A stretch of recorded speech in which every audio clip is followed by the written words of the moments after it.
Hi friends, welcome to my channel. ఈ రోజు మనం ఈ వీడియోలో 19th ఎపిసోడ్ ని చూద్దాము. ఈ ఎపిసోడ్ స్టార్టింగ్ లోనే రాజుగారు ఒక కప్పును పట్టుకుని కూర్చొని ఉన్నాడు. అప్పుడు అక్కడికి హీరో వస్తున్నాడు.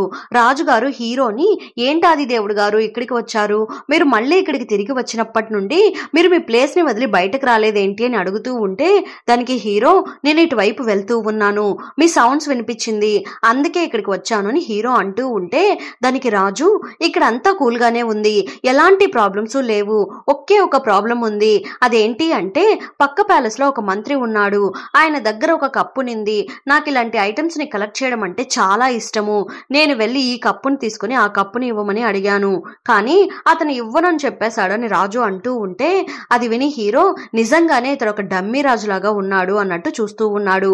ఇదంతా చూడ్డానికి కొంచెం చైల్డిష్ బిహేవియర్ లాగా ఉంటుంది అని నాకు కూడా తెలుసు, కానీ నాకంటూ పర్సనల్ గా పెద్ద హాబీస్ ఏమీ లేవు, ఇలాంటి ఐటమ్స్ ని కలెక్ట్ చేయడం అంటే నాకు బాగా ఇష్టము, కానీ అతను ఆ కప్పుని ఇవ్వను అని చెప్పాడు, అందుకే నాకు కొంచెం బాధగా ఉంది అని అంటూ ఉంటే, హీరో వెంటనే అది మనకు దొరకదు అని తెలిసిన తర్వాత దాని గురించి పట్టించుకోకుండా ఉండడమే బెటర్ ఏమో అని అంటున్నాడు. దానికి రాజుగారు, మీరు ఆదిదేవుడు, మీకు ఇష్టాలంటూ ఏమీ ఉండదు, అందువల్ల మీరు ఇంత ఈజీగా చెప్పేస్తున్నారు, కానీ మాలాంటి వాళ్ళు దేని మీదనైనా ఇష్టపడితే దాన్ని ఎలా సొంతం చేసుకోగలమో అని థింక్ చేస్తూ ఉంటాము, థింక్ చేయకుండా వదిలేద్దామని ఎంత ట్రై చేసినా కూడా అది మా వల్ల కాదు అని అంటున్నాడు. దానికి హీరో, మీరు చెప్పింది కూడా నిజమే, మనము అసలు ఇప్పటి వరకు దేన్ని ఇష్టపడకుండా ఉండి సడన్ గా దేన్నైనా ఇష్టపడితే అది మనకు దొరకదు అని తెలిసినా కూడా మళ్ళీ ట్రై చేస్తే అది మనకు దొరుకుతుందేమో అని అనిపిస్తుంది, దాన్ని కంట్రోల్ చేయడం మన వల్ల కాదు అని హీరో అంటూ ఉంటే, దానికి రాజుగారు, ఏంటి మీరు ఇలా మాట్లాడుతున్నారు, ఇంకా మాకు మిగిలిన ఒకే ఒక ఆదిదేవుడు మీరు మాత్రమే, మీకు దేని మీద కోరిక కలగలేదు కదా అని అడుగుతూ ఉంటే, అదంతా ఏం లేదు అని హీరో అనగానే రాజుగారు కొంచెం ఊపిరి పీల్చుకుంటున్నారు. మీరు ఉన్నారనే ధైర్యంతోనే మేమంతా ఇక్కడ హ్యాపీగా ఉంటున్నాము అనేసి, సరే 100 సంవత్సరాలకు ఒకసారి జరిగే విందు ఫంక్షన్ ఒకటి ఉంది, మీరు కన్ఫామ్ గా ఆ ఫంక్షన్ కి అటెండ్ అవ్వాలి అని రాజు అంటూ ఉంటే, అది విని హీరో, సరే ఓకే నేను అటెండ్ అవుతాను, నా ఓల్డ్ ఫ్రెండ్స్ అందరినీ చూసి చాలా డేస్ అయింది, ఫంక్షన్ కి అటెండ్ అవుతాను అని అంటున్నాడు. ఇక్కడేమో యూలాంగ్ వస్తూ ఉంది, తనకి ఆపోజిట్ లో చాలా మంది యువరాణులు అక్కడికి వస్తున్నారు, అందులో ఒక ముగ్గురు యూలాన్ కి బాగా క్లోజ్ అంట, ఆ ముగ్గురు కలిసి ఇప్పుడు మీరు కింద స్వర్గానికి వెళ్లారు కదా అక్కడ ఎలా ఉంది అని అడుగుతూ ఉంటే, అది విని యూలాంగ్ ఫేస్ కొంచెం డల్ అయిపోతుంది, అన్నీ బాగానే జరిగింది, కానీ ఆ షెన్లీ మాత్రమే కొంచెం పొగరుగా బిహేవ్ చేసింది అని అంటూ ఉంటే, రిమైనింగ్ ముగ్గురు, మేము కూడా విన్నాము, తన ఆదిదేవుడితో బాగా క్లోజ్ గా ఉంటుందంట కదా అని అంటున్నారు, అదంతా ఏమో నాకు తెలియదు, నాకు దాని గురించి పెద్దగా తెలియదు, కానీ ఆదిదేవుడు నాతో పాటు ఇక్కడికి తిరిగి వచ్చేశారు, నేను వెళ్ళిన తర్వాత ఆదిదేవుడిని తీసుకొని రాకుండా ఉంటానా అనేసి బిల్డప్ ఇస్తూ ఉంటే, హై అలానా అని ఆ ముగ్గురు అమ్మాయిలు అంటున్నారు. ఈ ముగ్గురు అమ్మాయిలు కలిసి ఆదిదేవుడిని వన్ సైడ్ గా లవ్ చేస్తున్నారంట, ఈ నలుగురు కలిసి ఆదిదేవుడిని ఎప్పుడు వన్ సైడ్ గా లవ్ చేస్తూ ఉండాలి అని వీళ్ళ ఎయిమంట. అందులో ఒక అమ్మాయి, ఆదిదేవుడు మళ్ళీ ఇక్కడికి వచ్చేశారు, మనం ఆయన దగ్గరికి వెళ్ళలేకపోయినా పర్లేదు, కనీసం దూరం నుండి అయినా చూసి వద్దాము ప్లీజ్ అని అడుగుతూ ఉంటే, సరే రండి తీసుకుని వెళ్తాను అనేసి యూలాంగ్ అందరినీ తీసుకుని వెళ్తూ ఉంది. కానీ మన హీరో ఒక ఆకుని తీసుకుని దానితో సాడ్ మ్యూజిక్ ప్లే చేస్తూ కూర్చొని ఉన్నాడు. ఇంతకు ముందు షెన్లీతో కలిసి ప్లే చేసిన సేమ్ మ్యూజిక్, సేమ్ ఇప్పుడు ఆ మ్యూజిక్ ని ప్లే చేస్తూ ఉన్నాడు. ఆ మ్యూజిక్ ని ఆ నలుగురు అమ్మాయిలు వింటున్నారు, కానీ అందులో ఒక అమ్మాయికి కొంచెం మ్యూజిక్ బాగా తెలిసినట్టు ఉంది, ఆమె ఇది క్యాజువల్ గా ప్లే చేసే మ్యూజిక్ లాగా లేదు, ప్రేయస్ కి దూరంగా ఉంటున్న ప్రియుడు ప్రేయస్ కోసం వెయిట్ చేస్తూ ప్లే చేస్తున్న మ్యూజిక్ లాగా ఉంది, ఈ మ్యూజిక్ లో చాలా పెయిన్ఫుల్ లవ్ ఉంది అని అంటూ ఉంటే, వెంటనే యూలాంగ్ కి కొంచెం డౌట్ వచ్చేస్తుంది, ఆదిదేవుడు షెన్లీని ఏమైనా లవ్ చేస్తున్నారా అని. ఇక్కడేమో ఫూరాంగ్ హ్యాపీగా స్నానం చేస్తూ ఉన్నాడు, అమ్మయ్య మనం ఇక్కడికి వచ్చిన తర్వాతే కొంచెం ప్రశాంతంగా ఉన్నాము, ఇప్పుడు మన పవర్స్ కూడా ఇంప్రూవ్ అవుతున్నట్టు ఉంది, నెగటివ్ ఎనర్జీస్ ని రిమూవ్ చేయడానికి ఎవరైనా నన్ను ఇన్వైట్ చేస్తే మనమే ముందు వెళ్ళి అన్ని నెగటివ్ ఎనర్జీస్ ని క్లియర్ చేసేయాలి అని అనుకుంటూ స్నానం చేస్తూ ఉన్నప్పుడు అక్కడికి యూలాంగ్ వచ్చేస్తుంది. నువ్వెందుకు లోపలికి వస్తున్నావని ఫూరాంగ్ అరుస్తూ ఉన్నాడు. కొన్ని పూలని పైకి ఫూరాంగ్ మీద పడేలాగా ఎగరవేస్తూ తన బాడీ కనిపించకుండా ఉండేటట్టుగా మేనేజ్ చేసుకుంటున్నాడు, కానీ అదంతా యూలాంగ్ పట్టించుకునేలాగా లేదు. ఫూరాంగ్ కి దగ్గరగా వచ్చి నిలబడుకొని, ఏం రా ఎలా ఉన్నావు, ఊరికి వెళ్లేసి వచ్చావు కదా అక్కడ అంతా బాగుందా అని యూలాంగ్ అడుగుతూ ఉంటే, నువ్వెందుకు దాని గురించి అడుగుతున్నావు, ముందు నువ్వు ఇక్కడ నుండి బయలుదేరని ఫూరాంగ్ అంటున్నాడు. అదేం లేదురా, నువ్వు అక్కడికి వెళ్ళినప్పుడు షెన్లీ ఆదిదేవుడితో కలిసే ఉన్నావు కదా, వాళ్ళు ఎలా మాట్లాడుకునేవాళ్ళు, వాళ్ళిద్దరూ బాగా క్లోజ్ గా ఉండేవారా ఏంటి, దాని గురించి నేను కొంచెం తెలుసుకోవాలని అనుకుంటున్నాను, దాని గురించి నువ్వు కొంచెం చెప్తావా అని అడుగుతూ ఉంటే, దాని గురించి ఏం తెలుసుకోవాలి, అందరు ఎలా ఉంటారో వాళ్ళిద్దరు కూడా అలానే ఉన్నారు, స్పెషల్ గా ఏం లేరు అని ఫూరాంగ్ అంటున్నాడు. అది విని యూలాంగ్ కొంచెం కూల్ గా ఉంది. కానీ నేను కొన్నిసార్లు అక్కడ లేకుండా ఉన్నప్పుడు వాళ్ళిద్దరు కలిసే ఉండేవాళ్ళు, సడన్ గా ఇద్దరు కలిసే వచ్చేవారు, వీళ్ళిద్దరు ఎలా కలిసే వెళ్తున్నారు ఎలా కలిసే వస్తున్నారు అని మాత్రం నాకు కొంచెం డౌట్ గా ఉండేది అని ఫూరాంగ్ అంటూ ఉంటే, అది విని యూలాంగ్ కి కొంచెం బాధ అనిపించి అక్కడ నుండి వెళ్ళిపోతూ ఉంది. ఏమై ఉంటుంది, ఒకవేళ ఈ పిచ్చివాడేమైనా తప్పుగా అర్థం చేసుకున్నాడా, లేక మనమే కొంచెం ఓవర్ గా థింక్ చేస్తున్నామా, ఏమీ అర్థం కావడం లేదే అనేసి అక్కడ నుండి వెళ్ళిపోతూ ఉంది. ఫంక్షన్ స్టార్ట్ అయ్యే రోజు రానే వచ్చింది. ఆ ఫంక్షన్ జరిగే రిసెప్షన్ లో ఫూరాంగ్ ఎవరి కోసమో వెయిట్ చేస్తున్నట్టు ఉన్నాడు. హ్యాపీగా పడుకొని వైన్ తాగుతూ ఎవరు వస్తున్నారు ఎవరు రావడం లేదు అన్నట్టు చూస్తూ ఉన్నాడు. ఇంతసేపు అయింది ఇంకా ఎందుకు ఈ బే రాలేదు అని అడుగుతూ ఉన్నాడు. బెయ్ అనే ఫ్రెండ్ కోసం ఫూరాంగ్ వెయిట్ చేస్తున్నట్టు ఉన్నాడు. ఇంతసేపు అయినా ఇంకా రావడం లేదేంటి అని అనుకుంటూ వెయిట్ చేస్తూ ఉన్నప్పుడు గెస్ట్లందరూ అక్కడికి వచ్చేస్తున్నారు. మూయి అనే గార్డ్ ఒకతను అక్కడికి వస్తున్నాడు. అక్కడికి వచ్చిన వాళ్ళంతా ఆ ఎంట్రన్స్ లోనే మంత్రంతో వాళ్ళ పేరుని రాసి దాన్ని పైకి ఎగరవేయాలంట. సో ముందు వచ్చిన వాళ్ళందరికీ ఎవరెవరు వస్తున్నారు అనే విషయం తెలియాలంట. ఆ మూయి వస్తూ ఉన్నప్పుడు ఇంకొక బెయ్ అనే పర్సన్ కోసం ఫూరాంగ్ వెయిట్ చేస్తూ ఉన్నాడు కదా, అతను ఇప్పుడు ఒక డబ్బు పెట్టెను పట్టుకొని అతని అసిస్టెంట్ తో కలిసి వస్తూ ఉన్నాడు. అప్పుడు కరెక్ట్ గా ఒక పవర్ లాగా ఏదో ఒకటి వెళ్తూ ఉంది. ఆ పవర్ కొంచెం బెయ్కి తగిలి బెయ్ చేతిలో ఉన్న పెట్టె ఓపెన్ అయ్యి కింద పడిపోతూ ఉంటే పెట్టెలో ఉన్న ఐటమ్స్ అంతా కింద పడిపోతుంది. అయ్యో నా పెట్టె అనేసి బెయ్ షాక్ అయిపోతున్నాడు. వెంటనే అసిస్టెంట్ ఎవరింత స్పీడ్ గా వెళ్లేది అని అడుగుతూ ఉంటే దానికి బెయ్, ఇప్పుడు మనకి అది అవసరమా, పెట్టెలో ఉండే వాల్యుబుల్ ఐటమ్స్ అన్ని కింద పడిపోయింది, రారా ముందు వెళ్లి దాన్ని వెతుకుదాము అని బెయ్ అంటున్నాడు. అంత స్పీడ్ గా వెళ్ళింది ఇంకెవరో కాదు మన షెన్లీనే. ఇప్పుడు షెన్లీ ఆ గేటు దగ్గర ఇన్విటేషన్ ఇచ్చేసి లోపలికి వెళ్తూ ఉంది. ఇప్పటి వరకు అందరూ కింద స్వర్గం వాళ్ళని డెమాన్ లోకం లాగానే కదా చూస్తూ ఉన్నారు. ఇప్పటి వరకు ఎవరు డెమాన్ లోకం నుండి ఈ ఫంక్షన్ కి రానే లేదంట. ఇప్పుడేంటి ఈ అమ్మాయి వచ్చింది అని చూస్తూ ఉన్నారు. ఇప్పుడు ఒక అతను వచ్చి ఎవరు నువ్వు అని ఎటకారంగా అడుగుతూ ఉంటే, నేను షెన్లీ కింద స్వర్గం నుండి వస్తున్నాను అని అంటుంది. సారీ మేడం కి కొంచెం వెల్కమ్ చెప్పడానికి ఎవరిని పంపించలేకపోయాను అని ఎగతాళి చేసినట్టు మాట్లాడుతూ ఉన్నాడు. చుట్టూ నిలబడుకొని ఉన్న వాళ్ళంతా అది విని నవ్వుకుంటున్నారు. షెన్లీ అదంతా ఏమీ పట్టించుకోకుండా క్యాజువల్ గా మాట్లాడుతూ ఉంది. సరే మీ పేరు రాయండి అనగానే షెన్లీ వేగంగా వెళ్లి పక్కవాడి బ్రష్ లాక్కొని షెన్లీ అని అందరికంటే బాగా బ్రైట్ గా రాసి బ్రష్ ని వాళ్ళ మొహాన్ని విసిరు కొట్టేసి నేమ్ బోర్డ్ ని పైకి ఎగరవేస్తూ ఉంటే అక్కడ ఉన్న వాళ్ళంతా షెన్లీనా అని చూస్తూ ఉన్నారు. ఇదంతా బెయ్ కోసం వెయిట్ చేస్తున్న ఫూరాంగ్ చూస్తున్నాడు. హై షెన్లీ అనేసి షెన్లీ దగ్గరికి వచ్చి నిలబడుకుంటున్నాడు. ఏంటి కొంచెం ఓవర్ గా చేస్తున్నావు అని షెన్లీ అడుగుతూ ఉంటే, నువ్వు మా ఇంటికి వచ్చావు కదా రా వెళ్దాము, నేను నిన్ను తీసుకుని వెళ్తాను షెన్లీ అనేసి తనని అక్కడ నుండి తీసుకుని వెళ్ళిపోతున్నాడు. అక్కడ ఉన్న వాళ్ళంతా ఏంటి వీళ్ళిద్దరికి సెట్ కాలేదు అన్నారు, కానీ వీళ్ళని చూస్తే బాగా క్లోజ్ గా మాట్లాడుకుంటూ వెళ్తున్నారు అని అక్కడున్న వాళ్ళంతా అనుకుంటూ ఉన్నారు. తినే వార్గాడ్ షెన్లీ అని ఫూరాంగ్ అందరికి షెన్లీని ఇంట్రడ్యూస్ చేసేసి, చూసావా ఎంత గ్రాండ్ గా నీ గురించి ఇంట్రడ్యూస్ చేశాను అనేసి ఇక్కడ మన ఫోటోని పెయింట్ చేసి ఇస్తారు, ఇక్కడికి కొంచెం దగ్గరగా వచ్చి నిలబడు, మనం ఇద్దరం కలిసి ఒక పోజ్ ఇద్దాము అనేసి పక్కన నిలబడుకొని ఉన్న అమ్మాయిని చూసి పెయింట్ చేసి ఇవ్వు అని ఫూరాంగ్ అంటున్నాడు. అక్కడ ఉన్న అమ్మాయి ఇందాక యూలాంగ్ ఫ్రెండ్స్ లో ముగ్గురున్నారు కదా వాళ్ళల్లో ఒక అమ్మాయి, తనకి షెన్లీ అంటేనే నచ్చడం లేదు, ఇంకా వేరే ఆప్షన్ లేక సరే పెయింట్ చేసి ఇస్తాను అనేసి పెయింట్ చేస్తూ ఉంది. షెన్లీ ఆ పెయింటింగ్ ని తీసుకుని వెళ్ళిపోతూ ఉంది. అంతలో ఫూరాంగ్, నేను నా ఫ్రెండ్ కోసం వెయిట్ చేస్తూ ఉన్నాను, నువ్వు నా ప్లేస్ కి వెళ్ళి అక్కడ జాగ్రత్తగా ఉండు అనేసి ఒక పనివాడితో షెన్లీని పంపిస్తున్నాడు.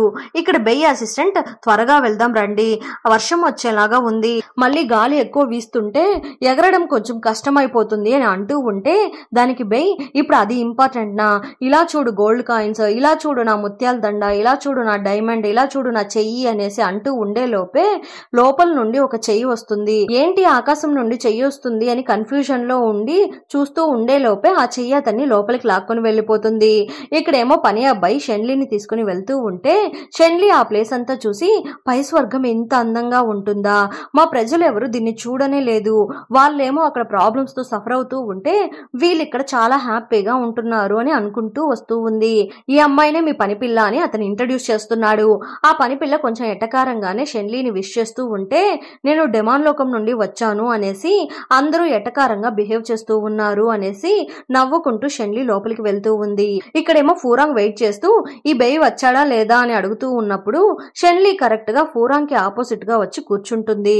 షెన్లీ రూమ్ లో ఉండకుండా ఎందుకు ఇక్కడికి వచ్చావు అని అడుగుతూ ఉంటే దానికి షెన్లీ అక్కడ కొంచెం గోలగా ఉంది, అందుకే వచ్చేసాను అని అంటూ ఉంటే దానికి ఫూరాంగ్ షెన్లీ నీకు నాకు పెళ్ళైపోతే ఇదే నీ ఇల్లు అవుతుంది, నువ్వు ఇక్కడే ఉండాల్సి వస్తుంది, స్వర్గంలో మంచి ప్లేస్ అంటే అది నా ప్యాలెస్ మాత్రమే, అది నీకు నచ్చలేదా వెళ్ళి అలవాటు చేసుకో అని ఫూరాంగ్ అంటూ ఉంటే అది విని షెన్లీ ఏంటి ఈ పెళ్లి నువ్వు మనస్ఫూర్తిగా యాక్సెప్ట్ చేసుకుంటున్నట్టున్నావు అని అడుగుతూ ఉంటే దానికి ఫూరాంగ్ అవును యాక్సెప్ట్ చేసుకున్నాను, నాకు నీ మీద ప్రేమ లేదు, నీకు నేనంటే అసలు ఇష్టం లేదు అని నాకు బాగా తెలుసు, కానీ కన్ఫామ్ గా మన పెళ్లి జరిగి తీరాల్సిందే, అందువల్లే నేను ఒక డెసిషన్ తీసుకున్నాను అనేసి పరిగెత్తుకుంటూ వచ్చి షెన్లీ పక్కన కూర్చొని ఊరికే నామకే వస్తే పెళ్లి చేసుకుందాము, ఫ్రెండ్స్ అంతా కలిసి ఒకే ఇంట్లో ఉంటారు కదా, అలా మనం ఇద్దరం కలిసి ఒక ఫ్రెండ్స్ లాగా కలిసి ఉందాము, నీ లైఫ్ ని నువ్వు చూసుకో, నా లైఫ్ ని నేను చూసుకుంటాను, నేను ఎవరినైనా ఇష్టపడితే నువ్వు ఏమీ అడ్డు చెప్పకూడదు, నువ్వెవరినైనా ఇష్టపడితే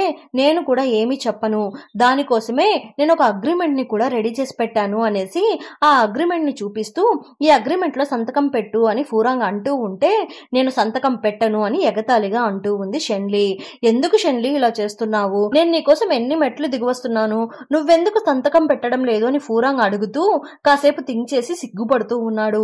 సిగ్గుపడుతూ షెన్లీ నాకు తెలుసు నువ్వు నన్ను లవ్ చేయడం స్టార్ట్ చేసినట్టు ఉన్నావు, అందుకోసమే కదా సైన్ పెట్టడం లేదు, సంతకం పెట్టు షెన్లీ అని అంటూ ఉంటే దానికి షెన్లీ ఏంటి నీ మీద లవ్నా, అది ఎప్పటికీ జరగదు, నువ్వు ఎన్ని జన్మలు ఎత్తినా నేను నిన్ను లవ్ చేయను, ఇది పెద్ద యూజ్లెస్ ఐడియా లాగా ఉంది, ఇలాంటి వాటికి నేను సంతకం పెట్టి నా టైంని నేను వేస్ట్ చేసుకోలేను, నేను నిన్ను పెళ్లి చేసుకుంటాను, కానీ నువ్వు ఎవరినైనా లవ్ చేసుకోవచ్చు, కానీ ఆ అమ్మాయిల దగ్గర అడ్వాంటేజెస్ తీసుకోవాలని మాత్రం నువ్వు ట్రై చేసావు అంటే నేను నిన్ను ఊరికే వదిలిపెట్టను, అర్థమవుతుందా అనేసి షెన్లీ అక్కడి నుండి వెళ్లిపోతుంది. షెన్లీ చెప్పిందంతా విని ఫూరాంగ్ లైట్ గా భయపడిపోతూ ఉన్నాడు. యూలాంగ్ ఆ ముగ్గురు అమ్మాయిలతో కలిసి మాట్లాడుకుంటూ కవితలు రాస్తూ టీ ప్రిపేర్ చేస్తూ మ్యూజిక్ ప్లే చేస్తూ ఉన్నారు. అందులో ఆ మ్యూజిక్ అమ్మాయి ఒక మ్యూజిక్ ని ప్లే చేసి నేను ఆదిదేవుడి కోసం కొత్త సాంగ్ ని ప్లే చేస్తున్నాను, ఇది ఎలా ఉంది అని అడుగుతూ ఉంటే మన యూలాంగ్ మాత్రం కొంచెం డల్ గా కూర్చొని ఉంది. ఎందుకు డల్ గా ఉన్నావు అని రిమైనింగ్ వాళ్ళు అడుగుతూ ఉన్నారు. అప్పుడు కరెక్ట్ గా ఒక మ్యూజిక్ వినిపిస్తుంది, అది కూడా ఆదిదేవుడు ప్లే చేసిన సేమ్ మ్యూజిక్. వెంటనే ఒక అమ్మాయి సేమ్ మ్యూజిక్ అని అంటూ ఉంటే ఆ మ్యూజిక్ తెలిసిన పిల్ల మాత్రము ఆ మ్యూజిక్ సేమ్ నే, వేరే ఎవరో ప్లే చేస్తున్నారు, కానీ ఇది మన ఆదిదేవుడు కాదు, ఇది వేరే ఎవరో కొత్తగా నేర్చుకుని ప్లే చేస్తున్నట్టు ఉంది, మ్యూజిక్ కూడా యావరేజ్ గానే ఉంది, పైగా ఇది ఫూరాంగ్ ప్లేస్ నుండి వస్తూ ఉంది అని అంటూ ఉంది. అది విని యూలాంగ్ రండి ఇప్పుడే అక్కడికి వెళ్లి చూద్దాము అనేసి అందరూ కలిసి ఫూరాంగ్ ప్యాలెస్ దగ్గరికి వస్తూ ఉన్నారు. మన షెన్లీనే ఆ ఆకుతో ఆ మ్యూజిక్ ని ప్లే చేయడం నేర్చుకొని ఇప్పుడు ఆ మ్యూజిక్ ని ప్లే చేస్తూ ఉంది. ఆ మ్యూజిక్ విని యూలాంగ్ కి పిచ్చ కోపం వచ్చేస్తుంది. ఇప్పుడేం చేస్తానో చూడు అనేసి యూలాంగ్ వస్తూ ఉంటే ఫూరాంగ్ ఆ మ్యూజిక్ విని ఏడుస్తూ ఉన్నాడు. ఏంటిది ఇంత ఘోరంగా ఉంది అని, ఈ పాటని వింటూ ఉంటే చాలా బాధగా ఉంది అని అనుకుంటున్నాడు. అప్పుడు పనివాడు పరిగెత్తుకుంటూ వచ్చి మీ అక్క షెన్లీని ఊరికే వదిలిపెట్టను అని అన్నట్టు వెళ్తూ ఉన్నారు అని అంటున్నాడు. అది విని ఫూరాంగ్ నేను ఇప్పుడే అక్కడికి వెళ్తాను అనేసి వెళ్తున్నాడు. అసిస్టెంట్ చూసి ఏమైంది అని అడుగుతూ ఉంటే దానికి ఫూరాంగ్ నీకు తెలియదా, మా అక్కతో కలిసి ముగ్గురు అమ్మాయిలు ఉన్నారు కదా, వాళ్ళందరూ కలిసి ఆదిదేవుడికి ఇది చేసి పెడతాను అది చేసి పెడతాను అనేసి ఏదో ఒకటి చేస్తూ ఉంటారు. ఆదిదేవుడిని నలుగురు వన్ సైడ్ గా లవ్ చేస్తూ ఉన్నారు, కానీ లవ్ చేయడంతో స్టాప్ చేసేస్తారు. ఆయన దగ్గరికి కూడా వెళ్ళాలి అని థింక్ చేయరు, ఎందుకంటే ఆదిదేవుడికి ఎవరూ సెట్ కారు, ఆయన్ని దూరం నుండి చూద్దాము అనేసి వాళ్ళే డిసైడ్ అయ్యారు. ఇప్పుడు షెన్లీ ఆదిదేవుడితో క్లోజ్ గా ఉంటుంది అని తెలుసుకొని షెన్లీతో గొడవ పడ్డానికి వస్తున్నట్టు ఉన్నారు. షెన్లీని కాపాడాలి అనేసి ఫూరాంగ్ అక్కడి నుండి వస్తూ ఉన్నాడు. యూలాంగ్ వాళ్ళ టీము షెన్లీని మీట్ అవ్వడానికి ముందే ఫూరాంగ్ వెళ్లి అడ్డుపడి ఆపేస్తున్నాడు. ఎక్కడికి వెళ్తున్నారు, నా ప్యాలెస్ లోకి ఎవరు వెళ్ళకూడదు అని అడ్డుపడుతూ ఉన్నప్పుడు ఎందుకురా షెన్లీ ఇప్పుడు ఆదిదేవుడు ప్లే చేసిన సేమ్ మ్యూజిక్ ని ప్లే చేస్తూ ఉంది అని యూలాంగ్ అడుగుతూ ఉంటే ఫూరాంగ్ కి ఇప్పుడే తెలుస్తుంది అది సేమ్ ఆదిదేవుడు ప్లే చేసిన మ్యూజిక్ అని. ఏదైనా చెప్పి కవర్ చేయాలి అనుకొని అక్క నీకేం తెలీదు, మేమందరం కలిసి అక్కడ ఉన్నప్పుడు ఆదిదేవుడు గారు ఈ మ్యూజిక్ ని అందరి ముందు ప్లే చేసి వినిపించారు, సేమ్ ఆ మ్యూజిక్ ని షెన్లీ ఇప్పుడు ప్లే చేస్తున్నట్టు ఉంది అని ఫూరాంగ్ అంటూ ఉంటే అది విని రిమైనింగ్ అమ్మాయిలంతా నిజమేమో అని నమ్మి అక్కడి నుండి వెళ్లిపోతున్నారు. కానీ యూలాంగ్ మాత్రం నమ్మేటట్టు లేదు.